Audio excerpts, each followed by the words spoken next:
dia. Esse é o dia que o Senhor fez. Por isso, eu estou alegre. E você? Você está alegre? O quanto você se sente agradecido todas as manhãs ao acordar? E gratidão não é você agradecer o que passou. Isso é nobreza. Gratidão é você acessar o futuro, o Kairos. Oremos ao Criador.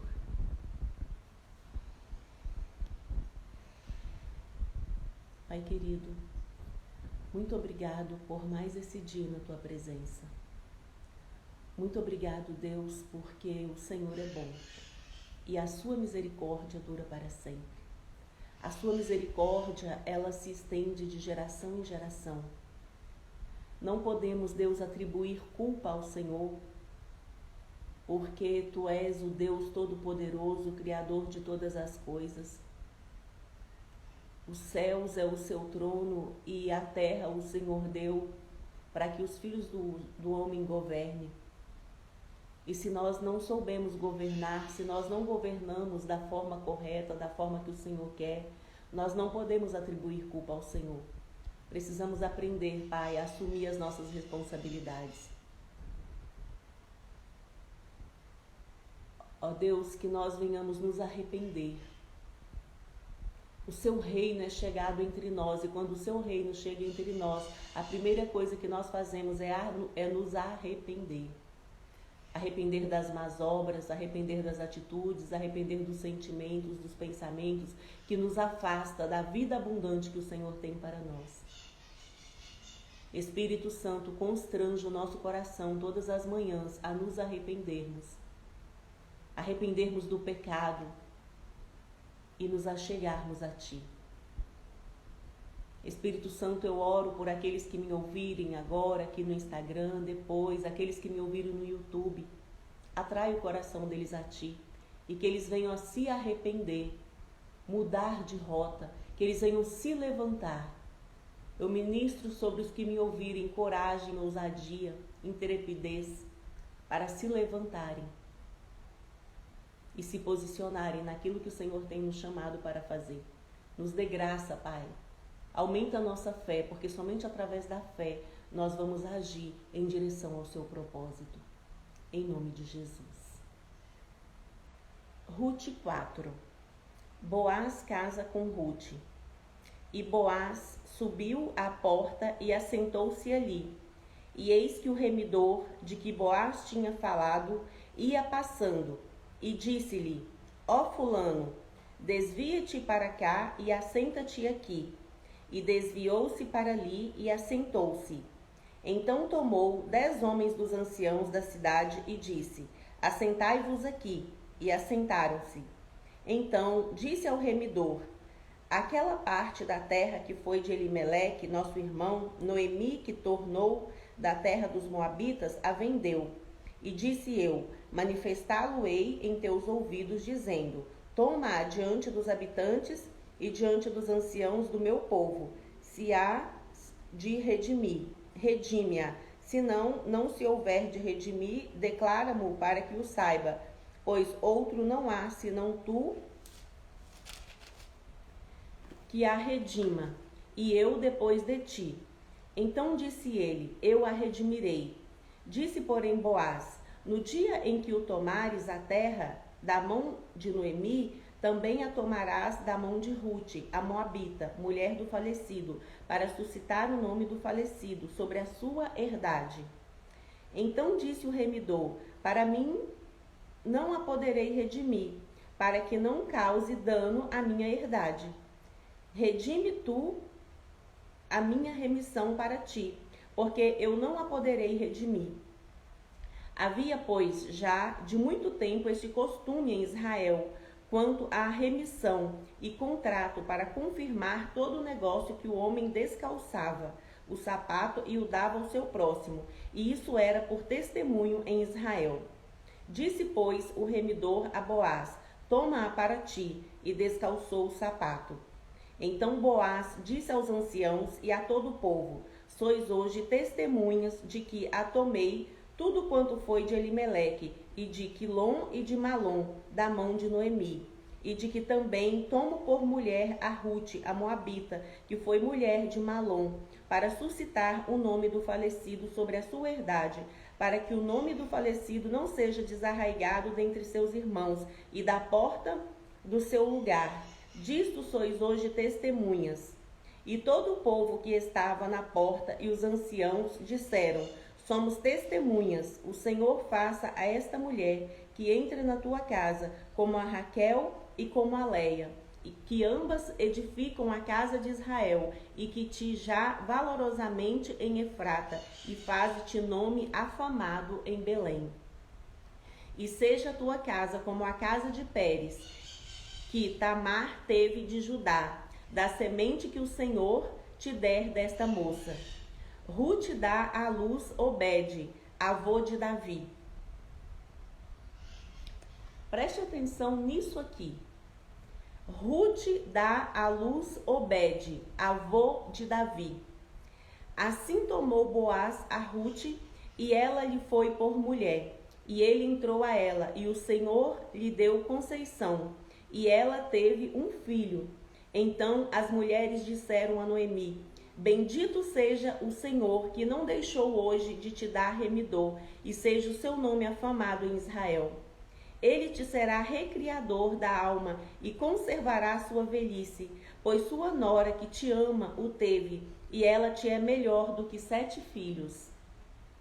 E Noemi tomou o filho e o pôs no seu regaço, e foi sua ama.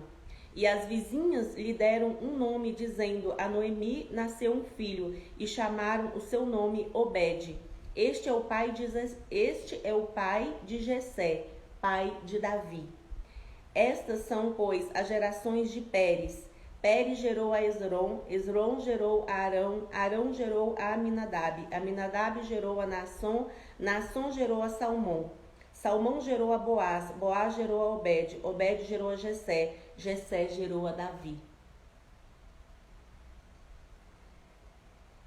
Eu fico maravilhada quando eu leio a palavra de Deus. O cuidado que Deus tem com a história, o cuidado que Deus tem com a sua criação, com a terra, com os homens, principalmente com os homens. Deus, ele tem compromisso comigo e com você. Deus, ele tem compromisso com os filhos dos homens. Porém, se nós, filhos dos homens, não quisermos ter compromisso com ele, aí ele não pode fazer nada por nós. Mas se nós decidirmos termos aliança com Deus vivo, ele também tem aliança conosco. E foi isso que aconteceu com Ruth. Ruth, ela não era israelita, ela não era judia. Ruth era moabita, o povo de Ruth servia a outros deuses. Mas ela casou com um judeu de Belém. E ali ela aprendeu os costumes do Deus vivo com esse judeu. Ela aprendeu com a sua sogra. Porque Noemi, a sogra de Ruth, também era judia. Ela observava a Torá, observava as leis das Escrituras, a Bíblia. E Ruth decidiu fazer uma aliança com a sua sogra e com o Deus da sua sogra. Porque quando elas deixaram a terra de Moabe, que elas voltaram para Belém, que era a terra de Noemi, Ruth fez essa declaração: o seu povo será o meu povo, o seu Deus será o meu Deus. E porque Deus fez essa aliança com Ruth, Deus fez com que Jesus nascesse da descendência de Ruth. Então, a descendência de Ruth e Noemi, 2 viúvas, que naquela época, ser viúva naquela época era muito desafiador. Noemi já dizia assim no meu coração: não me chama mais Noemi, me chama de Mara, porque aprove ao Senhor trazer somente amargura para minha alma. Era assim que Noemi adorava a Deus, dizendo que Deus só tinha trazido amargura para a alma dela. Mulher, esse mês de março é considerado o mês da mulher. E talvez você só tenha vivido amargura na sua vida. Talvez você tenha perdido entes queridos, perdido por morte mesmo. Mas talvez você tenha perdido também por uma separação, por uma briga, por um desentendimento. Você não tem conseguido relacionar na sua casa. Porque quão difícil tem tornado hoje os relacionamentos. Estamos vivendo uma época de egoísmo, onde o amor se esfriou. As pessoas estão com o coração endurecido para se relacionar. E aqui, Ruth e Noemi, elas eram dois exemplos de relacionamento. Elas se relacionavam entre si com intimidade, com pureza de coração. E Deus olhou para essas duas mulheres. E Ruth, nós já vimos as características de Ruth. Ruth era corajosa, Ruth era decidida, Ruth era ousada. E ontem nós vimos, se você não assistiu a live de ontem, assista. Nós vimos, que era um costume em Israel, o parente mais próximo ficar com toda a terra. Quando os homens da família tinham morrido, no caso, os homens da família de Noemi e Ruth tinham morrido. O esposo de Noemi tinha morrido e os seus 2 filhos também tinham morrido. Então, elas eram 2 viúvas. E elas tinham uma terra em Belém. E ali era de costume o parente mais próximo redimir as viúvas. Eles assumiriam a terra e também as viúvas. Se a viúva fosse jovem, ele poderia tomá-la por esposa. Era uma lei, era um costume em Israel. E Noemi fez com que Ruth tomasse todas as medidas que precisasse ser tomada. No capítulo 3, se você não assistiu, você pode estar lendo o capítulo 3 de Ruth. Eu dei até o título de casamento arranjado. Porque Noemi e Ruth tiveram atitudes, elas agiram em direção para conseguir o esposo para Ruth. Elas não ficaram esperando que as coisas acontecessem. Elas agiram. Precisamos agir. Precisamos fazer o que cabe a nós fazer na hora que precisa ser feito. Porque enquanto nós não agirmos, enquanto nós dermos desculpas, Deus não age por nós. Ele age através de nós. Precisamos ressignificar essas nossas crenças. E então Boaz disse a Ruth: olha, tem um remidor ainda mais próximo de vocês do que eu. E eu vou fazer com que ele saiba da questão de vocês. E Boaz chamou esse parente mais próximo de Noemi e de Ruth e falou para ele: olha, Noemi, a esposa de Elimeleque, nosso parente, tem uma terra aqui para que você possa redimir. E ele quis redimir a terra. Mas Boaz disse assim também: olha, mas se você redimir a terra, você vai ter que tomar Ruth por esposa. Ela é uma jovem viúva que era a esposa de Elon. E ele disse assim, então, olha, então eu não poderei redimi-la por causa da minha família. Eu já tenho família, a minha herdade. Então você pode redimi-la. Porque já havia um sentimento entre Boaz e Ruth. E então Boaz chamou ali 10 testemunhas da terra. E o remidor mais próximo de Ruth e de Noemi tirou o sapato dos seus pés e colocou diante deles. Era um costume da época fazer assim. Era como se fosse um contrato de hoje, eles tiravam o sapato perante testemunhas. E ali eles estavam dizendo: olha, eu estou dando o meu direito para você. Ruth 4:7 fala assim: havia, pois, já de muito tempo esse costume em Israel, quanto à remissão e contrato, para confirmar todo o negócio, que o homem descalçava o sapato e o dava ao seu próximo, e isso era por testemunho em Israel. Disse, pois, o remidor a Boaz: toma para ti, e descalçou o sapato.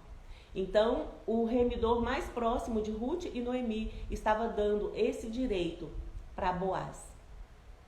E então Boaz disse para aquelas testemunhas ali: vocês são testemunhas de que agora a terra que era de Elimeleque, a terra de Noemi é minha. Elas agora são responsabilidade minha.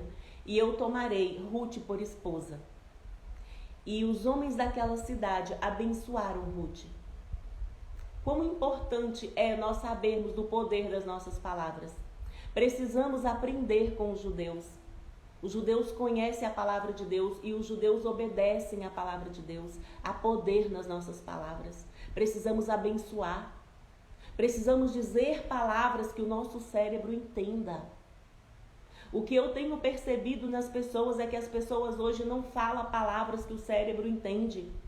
As pessoas simplesmente andam governadas pela multidão. Ah, mas todo mundo faz assim. Ouvimos isso praticamente todos os dias.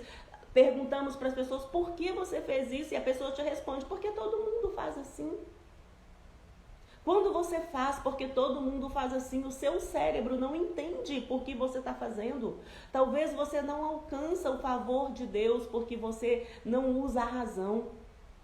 Nós precisamos interligar a razão e a emoção para que as coisas aconteçam na nossa vida.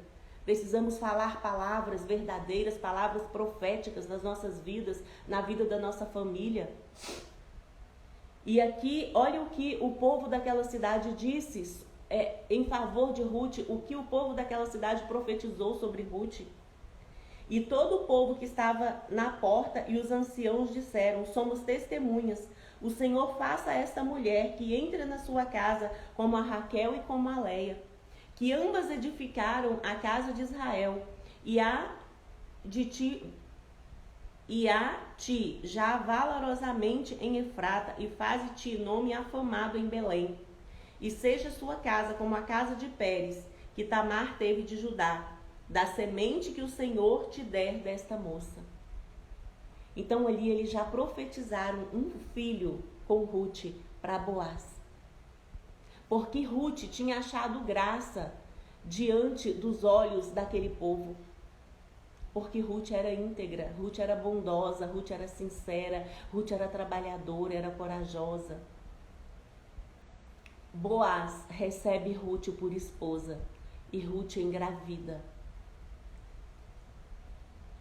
Assim tomou Boaz a Rute e ela lhe foi por mulher. E ele entrou a ela e o Senhor lhe deu conceição e ela teve um filho.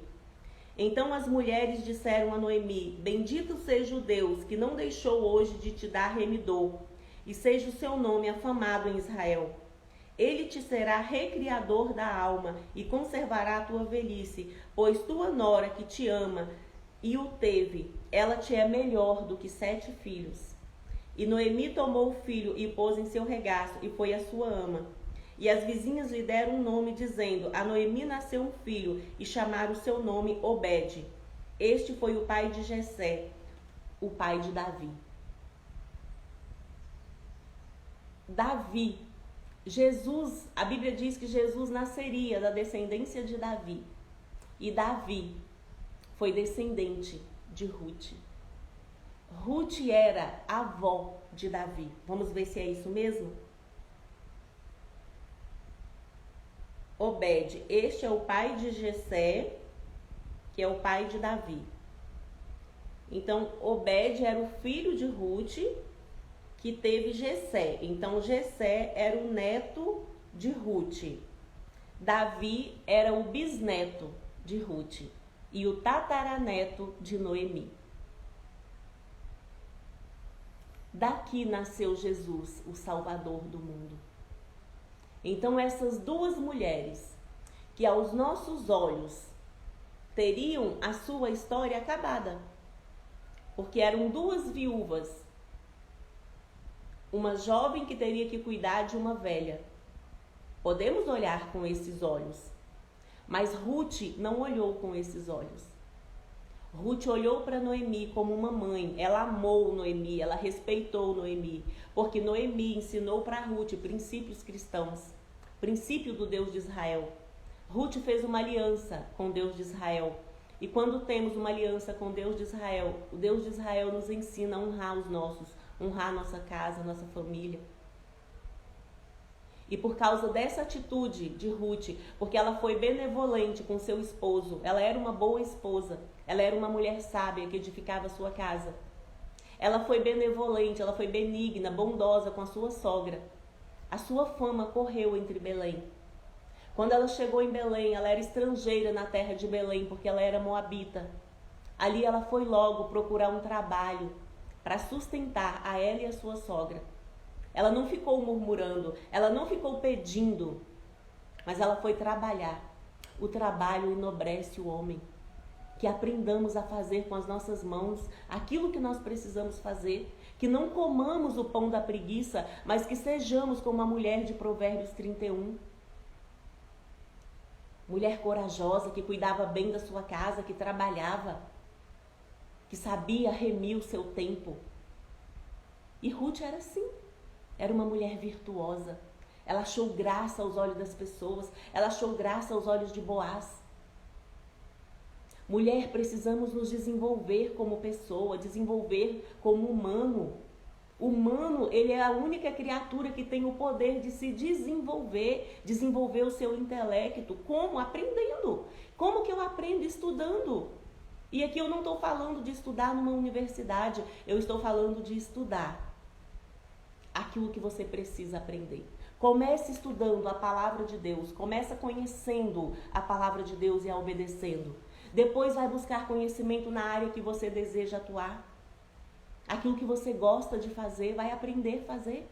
Porque quando você aprende a fazer, você não depende. Os pilares da vida é eu ser, eu saber quem eu sou. Ruth sabia quem ela era. Depois eu preciso aprender a fazer. Ruth sabia colher espigas porque ela trabalhava nos campos em Moabe. E ela não se envergonhava daquilo, porque aquilo trazia o seu sustento, ela fazia com as suas mãos. O apóstolo Paulo, ele disse assim, eu trabalho dia e noite para não ser pesado ao meu próximo. Aprendamos com o apóstolo Paulo a trabalharmos para não sermos pesados ao nosso próximo.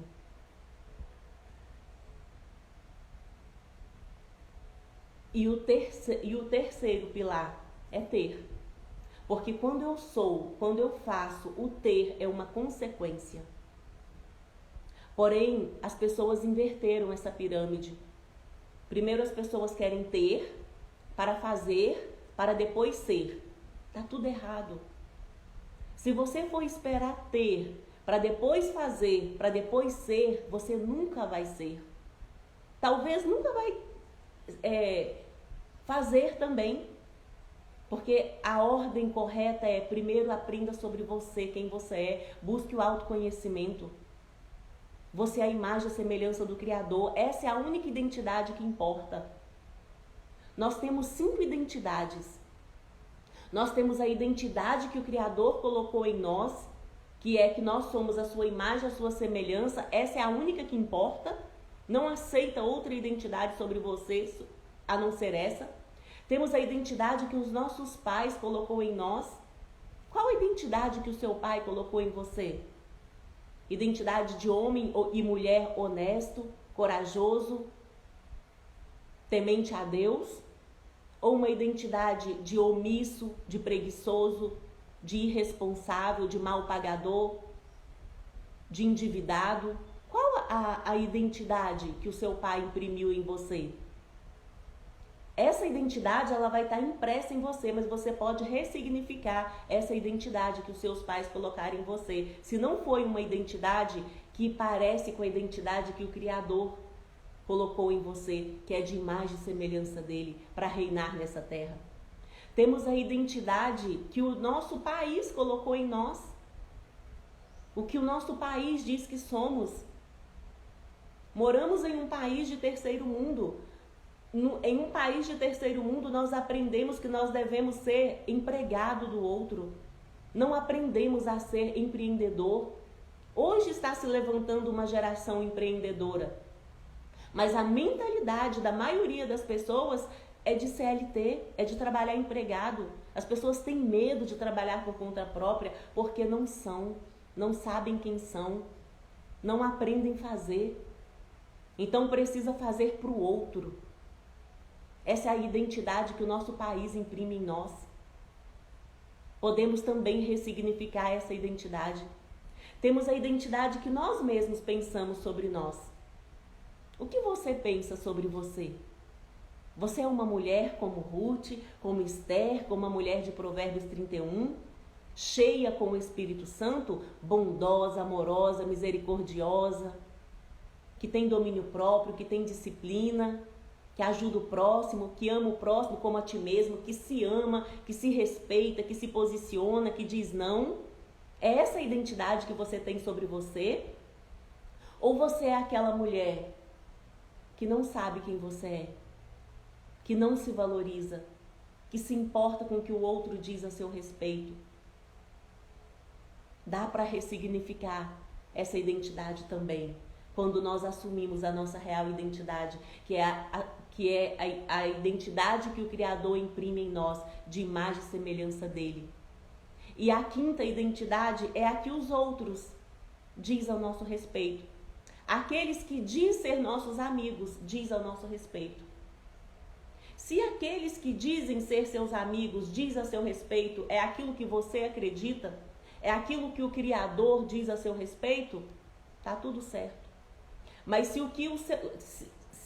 aqueles que dizem ser seus amigos diz algo a seu respeito, que não é aquilo que você acredita, que não é aquilo que o Criador diz a seu respeito, você não precisa tomar isso para si. Dá para ressignificar também. O que os outros pensam sobre você é só o que os outros pensam sobre você. Então, as duas identidades que realmente interessam é a que o Criador pensa ao nosso respeito e a que nós pensamos ao nosso respeito. E quando eu aceito a identidade que o Criador diz ao meu respeito, que é de imagem e semelhança dele, que estou aqui nessa terra para reinar, para governar, primeiro dentro de mim, sobre as minhas emoções, sendo cheia com o Espírito Santo, depois reinar na minha casa e depois começar a transbordar. O que eu penso a meu respeito é parecido com o que o Criador pensa ao meu respeito. Isso é um processo de desenvolvimento pessoal, de desenvolvimento humano, de nos enchermos com o Espírito Santo. Não significa que não erramos, porque erramos. Essa semana, eu estou passando por um conflito de relacionamento familiar, porque eu preciso aprender a relacionar com os meus irmãos. Eu tenho que parar de me preocupar com eles, de querer resolver o problema deles. Eu tenho isso em mim, de querer resolver o problema da minha família. E eu não posso resolver o problema da minha família, eu preciso cuidar da minha vida, da minha casa. E se a minha família olhar para o meu exemplo e quiser a minha ajuda, eu preciso estar disposta a ajudar. Mas se eles não quiserem a minha ajuda, eu não posso fazer por eles. Eu preciso aceitar isso e eu tenho dificuldade com isso. Mas eu estou aprendendo. Você é assim como eu, mulher, que quer resolver o problema de todo mundo? Eu aprendi aos 38 anos que ninguém muda ninguém. A única pessoa que eu posso mudar é a mim mesma. E eu mudando a mim mesma, eu mudo o meu mundo. E quando eu mudo a mim mesma, eu me torno luz. Eu começo a inspirar outras pessoas. Não é com o que eu falo, mas é com o que eu sou. A Bíblia nos dá esse poder de conhecermos a nós mesmos, de amar a Deus sobre todas as coisas e de amar o próximo como a nós mesmos. Precisamos amar a nós mesmos, precisamos nos respeitar. Ruth gerou Obed, Obed gerou Jessé, que gerou Davi, que foi da linhagem de Jesus. Jesus foi da linhagem de Davi. Deus, ele pode reescrever a sua história, se você acreditar nele, se você fizer uma aliança com ele, como Ruth fez, e se você for corajosa, se você for decidida, se você for destemida, Deus, ele vai agir através de você. Se você voltar e ler novamente o livro de Ruth, você vai ver que Ruth fez o que precisava fazer, na hora que precisava fazer. Ruth não deu desculpas, Ruth não procrastinou, mas Ruth saiu da zona de conforto e foi fazer o que precisava fazer. É isso que nós precisamos fazer, nos levantar e nos posicionar para fazermos aquilo que precisamos fazer. Que nesse mês de março, O meu desejo para você, mulher, é que você seja corajosa, que você seja ousada, que você se posicione, que você ama a Deus em primeiro lugar e que você ama o seu próximo como a ti mesmo. Se ame, se toque, cuide de você, cuide do seu corpo, cuide da sua alma, cuide do seu espírito, porque somos seres triunos, seres trinos. Precisamos cuidar dessas 3 áreas da nossa vida e nessas 3 áreas envolve as 11 áreas da nossa vida que precisamos cuidar. E só através do conhecimento nós conseguimos fazer isso. Que você acredite somente na identidade que o Criador diz a seu respeito. Porque quando você acredita na identidade que o Criador diz ao seu respeito, o que você pensa ao seu respeito é o que o Criador pensa ao seu respeito. E aí você vai viver a vida abundante que o Criador tem para nós. Aí você vai viver uma vida de mais do que vencedor. Eu agradeço vocês que estão aqui comigo. Se inscreva no canal, ative o sininho, as notificações. E o meu canal é um canal para falar sobre desenvolvimento pessoal, desenvolvimento humano, porque precisamos nos desenvolver como pessoa. E tudo começou quando eu fiz uma pergunta: o que é ser cheio com o Espírito Santo? E o Criador me levou a encontrar com o desenvolvimento humano, com o desenvolvimento pessoal. E não se esqueça de deixar o seu joinha e lembrem-se, vocês já são abençoados com toda sorte de bênção nos lugares celestiais.